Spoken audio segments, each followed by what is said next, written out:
Pegelo ka lefapha le le kgethegileng la dipatlisiso e kgalema Ngaka Zweli Mkhize jaaka a reteletswe ke go rwala maikarabelo a go sireletsa botlhaswa bo bontseng bo diragala. Pegelo e tlhalosa fa go ka tswa go ne go itlhokomolositswe mokgwa o seng maleba o Digital Vibes e thapilweng ka gone. Go begwa fa sethego se eteletswe pele ke badiredi ba maloba ba Mkhize. Diphitlhelelo di bontshitse gape gore go na le kgonagalo ya tlolomolao e e diragetseng. We have found evidence pointing to criminal action. And that evidence was then referred by law to NPA.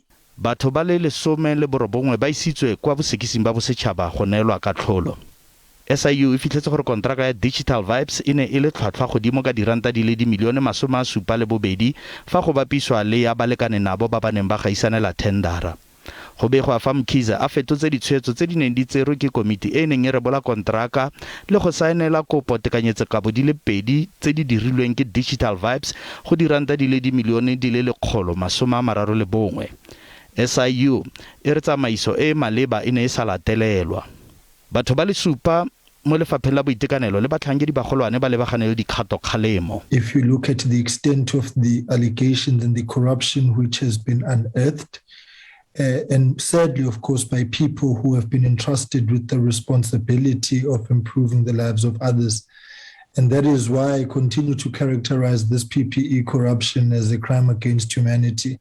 Khabagare SIU ya re go tlhokega ga botsamaisi bo bo maleba le ditlamorago go tlhodile bonweenwee bo. Ka fa go jelengwe lefapha le re le tshwengwa ke tiego ya go tsewa ga dikgato kgalemo.